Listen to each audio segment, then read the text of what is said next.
కేసీఆర్ ఇచ్చినటువంటి గొర్రెల స్కీమ్ వల్ల గొర్రెల స్కీమ్ సంఘాలు ఈ గొర్రెల మేకల పెంపకదారుల సంఘాలన్నీ పడిపోయినాయి.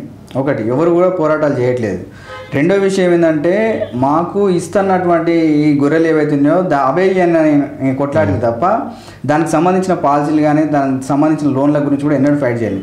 రెండోది ఏంటంటే ఇట్లా ఇవ్వడం వల్ల ఒకటే కుటుంబంలో 2-3 వచ్చినాయి, ఒక కుటుంబంలో మొత్తమే రాలేదు.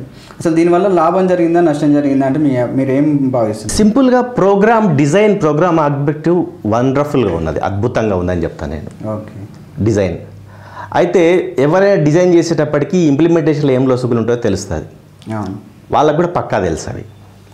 అయితే ప్రోగ్రామ్కి 4,000 కోట్ల పైచిలకు అప్పు వచ్చింది, ఒక 1,000 కోట్లు 800 కోట్ల గొర్రెల కాపర్లు కంట్రిబ్యూషన్ కట్టారు. దీన్ని అమలు చేసేటప్పుడు ఏమైంది అని అంటే మనము ఆంధ్ర ప్రాంతానికి ఏదైనా ఒక 2 వ్యక్తులు మొత్తం స్కీమ్ని టేక్ ఓవర్ చేసిండ్రు. స్కీమ్ మొత్తం వాళ్ళిద్దరి చేతుల్లోనే నడిచింది. నేను ప్రత్యక్షంగా దాంట్లో పాల్గొనలేదు, కానీ మొదట డిజైన్ అప్పుడు ఒక 2 ఇనిషియల్ మీటింగ్లో నేను కూడా మాట్లాడినా. దాంట్లో చివరికి తెలిసింది ఏంటంటే ఈ స్కీమ్ అంతా కూడా 1-2 బడా వ్యక్తులకి లాభం చేకూర్చడానికి డిజైన్ చేసిన ప్రోగ్రామ్ అని అనిపించింది.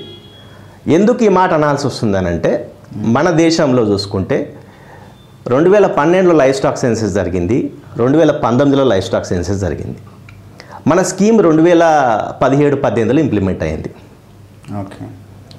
అప్పుడు మన దగ్గర 1,28,00,000 గొర్రెలు ఉన్నాయి స్కీమ్ 2012 లెక్కల ప్రకారం. స్కీమ్ ఇంప్లిమెంట్ చేసినాక 1,91,00,000 గొర్రెలు అయినాయి. అంటే దాదాపుగా 68 లక్షల డిఫరెన్స్ ఉంది. పక్కనున్న ఆంధ్రప్రదేశ్లో 2012లో 13 అంటే 1,36,00,000 గొర్రెలు ఉన్నాయి. 2019లో అక్కడ 1,76,00,000 అయినాయి. అక్కడ స్కీమ్ ఏం లేదు. అంటే తెలంగాణలో ఏమైంది, ఆంధ్రాలో ఏమైంది, ఎటువంటి స్కీము లేకుండా 2012 నుంచి 2019 వరకు 40 లక్షల గొర్రెలు పెరిగినాయి. తెలంగాణలో ఏం జరిగింది, మన వాళ్ళు అటు ఇటు ఒక 73 లక్షల గొర్రెలు ఇచ్చిండ్రు. 1,28,00,000 నుంచి అది 1,91,00,000 అయింది. అంటే మన అప్పటికున్నవి మనలో కలిపితే ఒక 7 లక్షలు తక్కువ వస్తుంది.